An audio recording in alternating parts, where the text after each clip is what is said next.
So today we have this document, 1.5, Making Decisions in Trig. Let's begin. Now, just by the end of the course, by the end of this session, what we're going to be able to do is we're going to be able to take a look at a problem and determine whether we're going to use sine law or cosine law. There is no need to use trig ratios to do these specific problems that are in this section. On your test, you will be told to specifically use trig laws, the basic SOHCAHTOA for certain right angle triangles, but you don't necessarily have to use it because you can always use sine law or cosine law to find anything you're looking for. All right, now we are doing this in order to solve word problems. Now, let's go over the first part of the lesson here. So 9 times out of 10, we can use primary trig ratios. Now, you remember when we use primary trig ratios, we have to use those only with right triangles. And you remember right triangles look something like this, where they have this specific little corner that tells us there's a 90-degree angle. Now, let's continue. So when we're looking at this problem that we have here, right?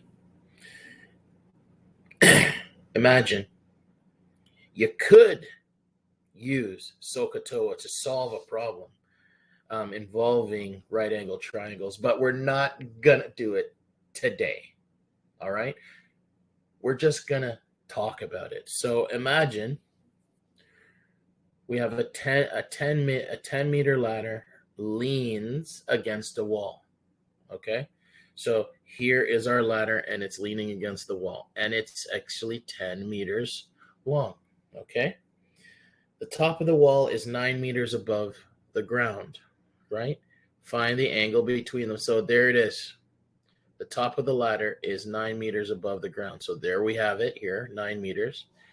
And I could ask you, find the angle between the base and the ground. And that's what this little bit here is. We call that theta, okay? Or the missing angle that we're looking for, right?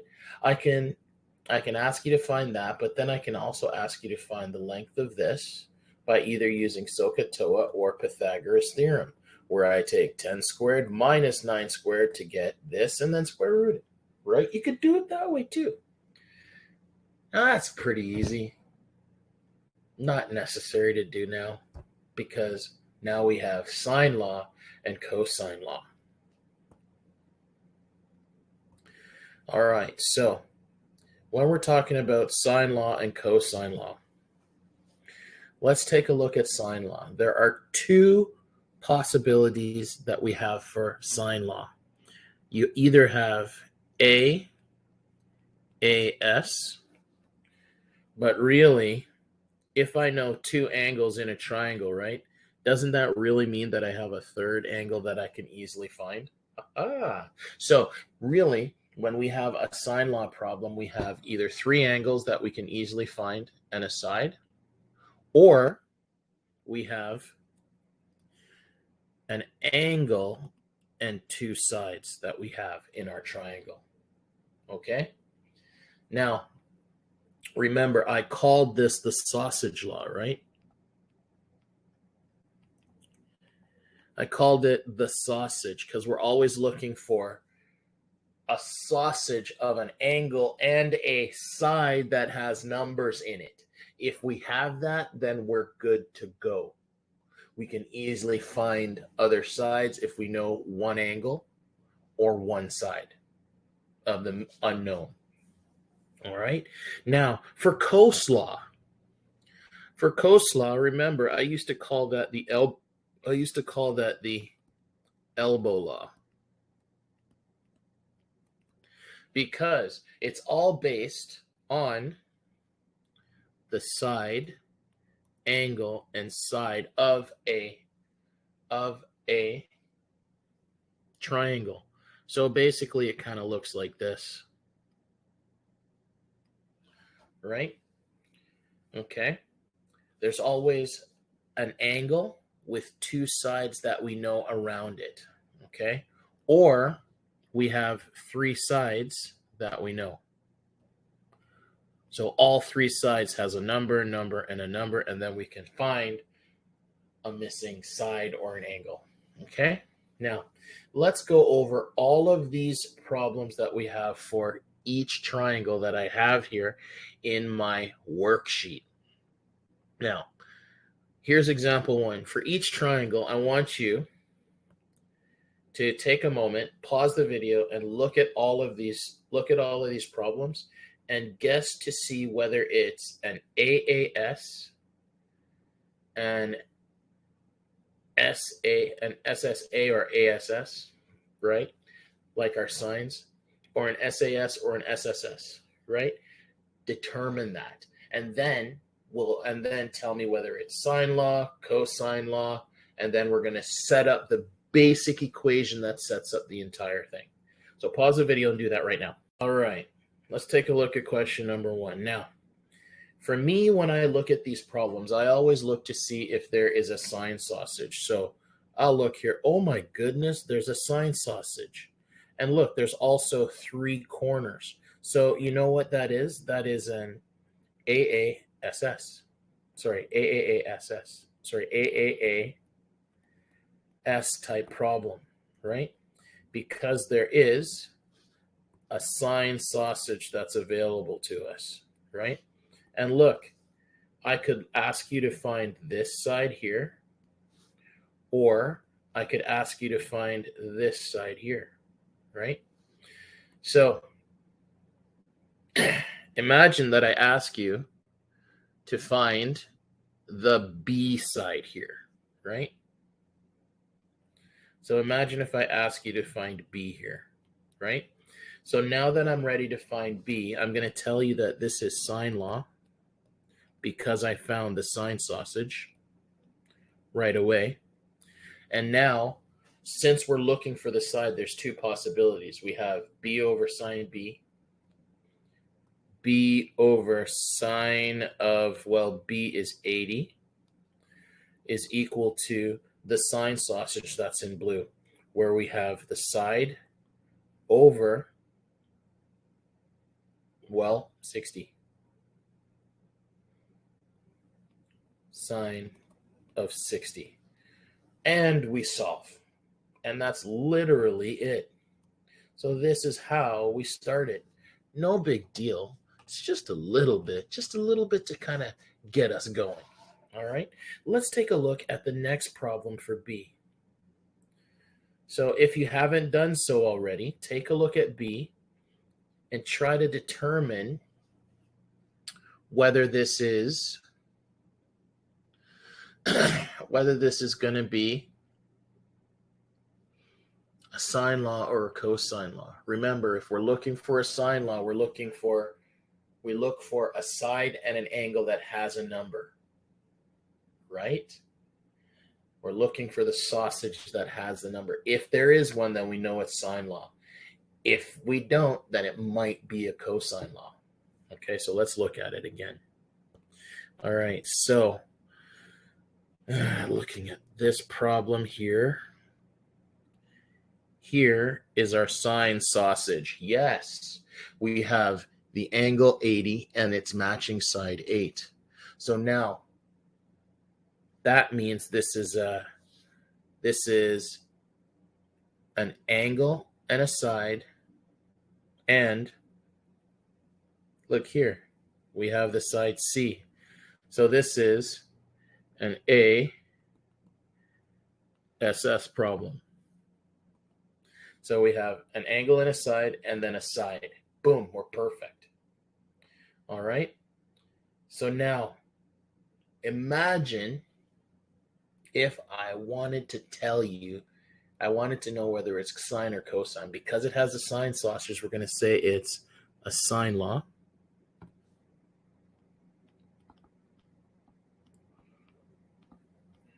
Problem.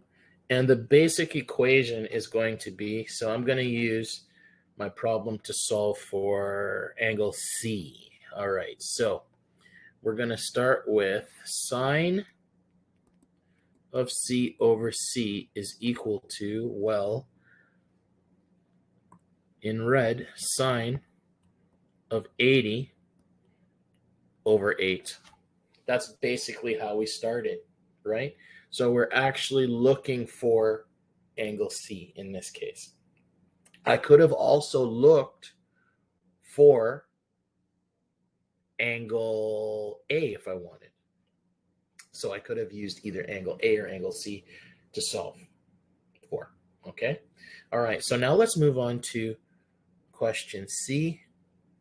Looking at this problem, we have this triangle where we have this, this, this. So this is an elbow problem. Let me show you why. I have my side here and another side that goes across here, and I got an angle between it, okay? So this is a side, angle side, which means that this is going to be cosine law.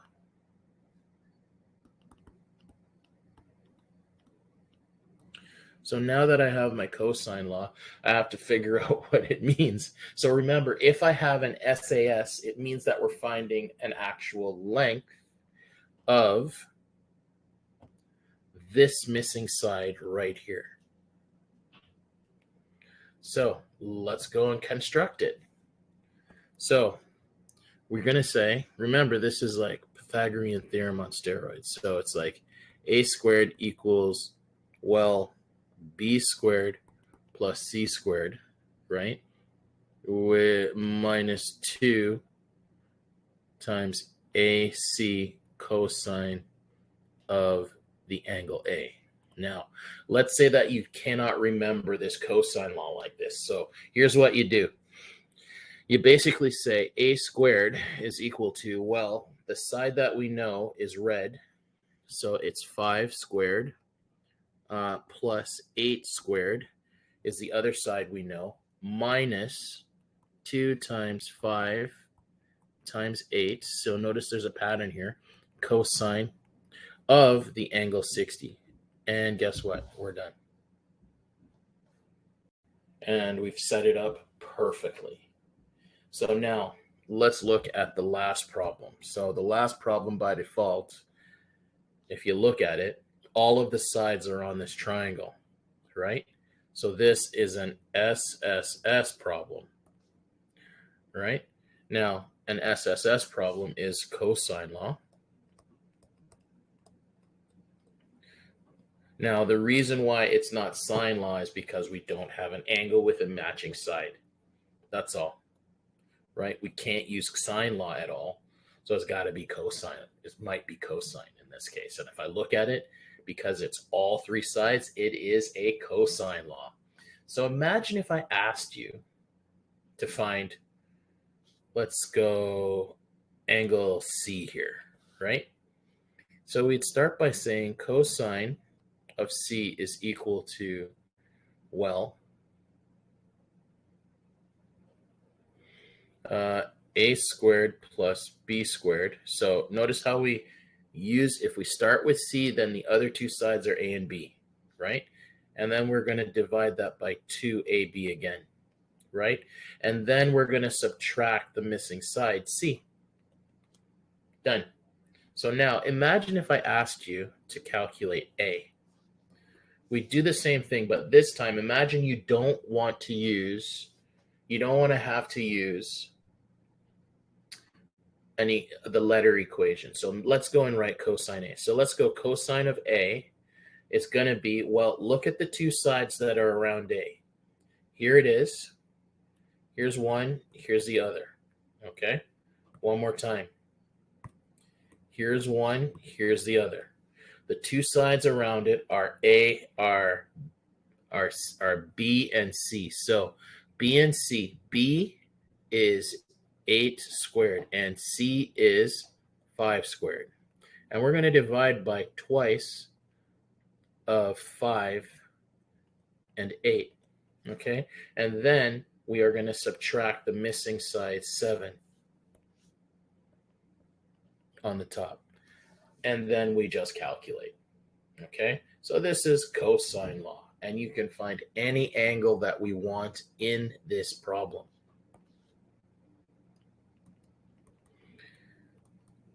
Can be found. Okay, now there are two ways to do it. Just take your time and use that basic equation of cosine C, and you'll be able to find any angle on our triangle. Okay, let's move on to the next, on to two examples for the day. All right, for this problem, we have this triangle, and this triangle looks like y, x, y, z, right? Now, every time I look at this problem, we have to find the indicated unknown. In this case, we're going to find this indicated value of y. We need to find angle y. Now, we're going to take a look. First thing I'm going to do is I'm going to look for the sine sausage, and I'm going to say, all right, there is my matching sine sausage, right?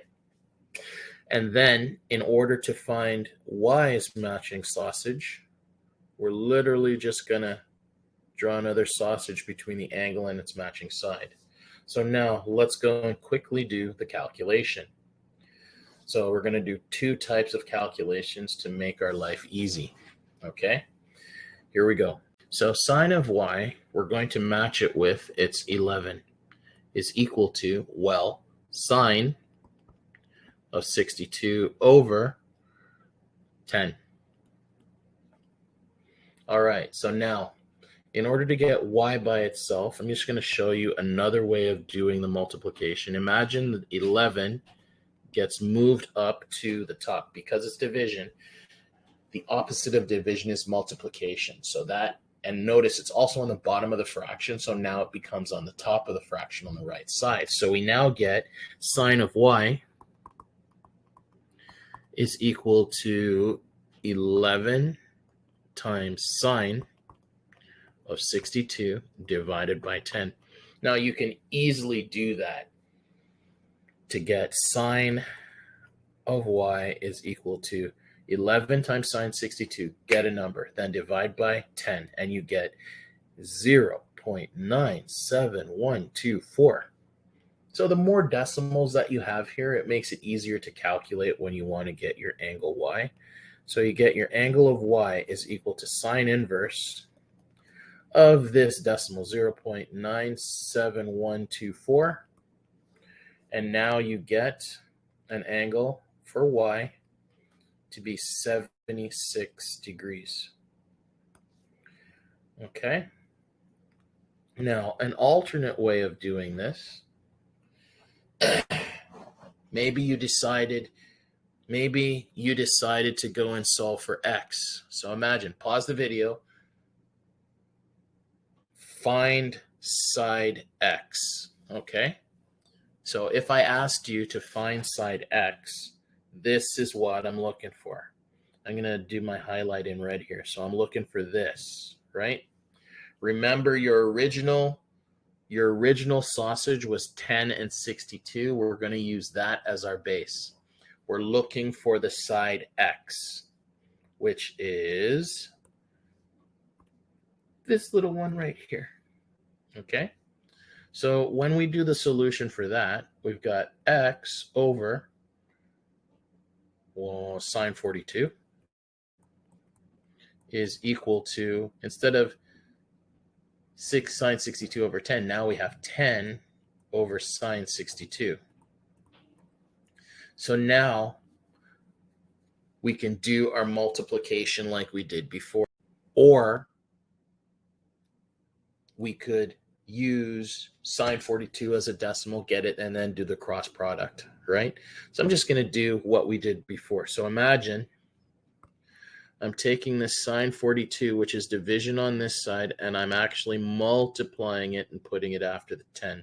So now we're going to get x is equal to 10 times sine of 42 divided by sine of 62. Now, how did I get 42 degrees here? Well, here's the reason why it's 42 degrees, right? So remember, we got 76 degrees in our corner here, right? So the angle of x is equal to just 180 minus 72 minus 62, which gives us angle x equaling 42 degrees. Well, where did that come from? Yes, you remember. It was because of our concept of 180 degrees for a triangle. Okay? All right, so now we go and do the rest of the calculation, and we end up with 4x, punch it in, 10 times sine 42 divided by sine of 62. You can get the sine of the decimal divided by the decimal again, and then we end up with 7.6 meters as our final answer. Sorry, centimeters as our final answer. And we are done. So there we go.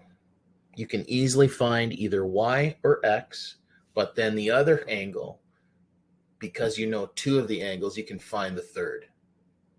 And then you can find the other side if you want. It's the easiest way to solve a triangle. Once you get one corner, just do sine law for everything else. Okay, so now let's move on to the final problem of the day. All right. So on my triangle here, I didn't put the angle I was looking for. So I want you to write inside our worksheet 50 degrees. So the next thing that I want you to notice is that we have a side, an angle, and another side, right? SAS. So that actually tells us that we've got a cosine law problem.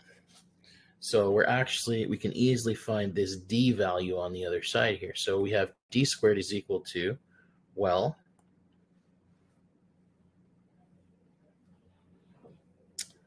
let's go. So d squared is equal to, well, we have our 3, right? So that's going to be 3 squared plus 2 squared minus 2 times 3 times 2 cosine of 50 degrees, right? So now you punch that whole right side in and you get d squared is equal to 5.2865. And then we end up with d is equal to the square root of 5.2865. You'll notice here that when I do this, I always show the square roots. Okay? What I'm actually square rooting. So we end up with d is equal to 2.3 meters. Now, suppose I asked you, now that I know d is 2.3, all right, how could I find cosine E? How could I find the angle E here, right? So imagine I wanted you to find the angle E. So you got to look at the sides around it. For E, we got to look at the sides that are around it,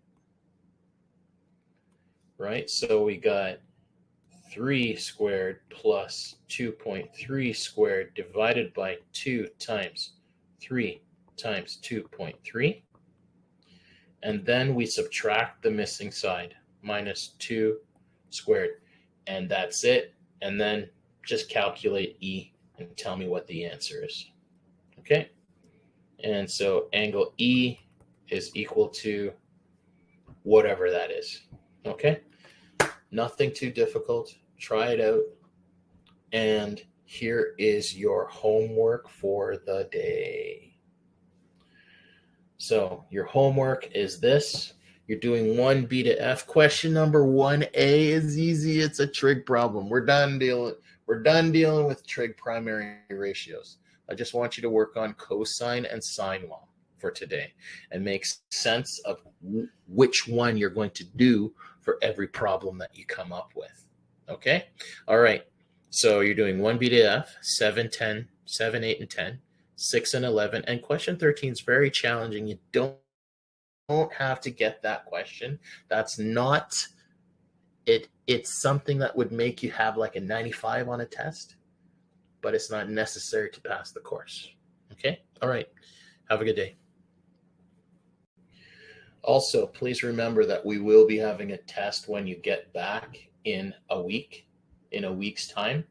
For those of you that are doing my course for the entire semester, continue doing one lesson a day until you finish all of this, and just review until you get. If you want, you can always take a look on the site next week. There might be the next lesson up, which could be your quiz. Take care.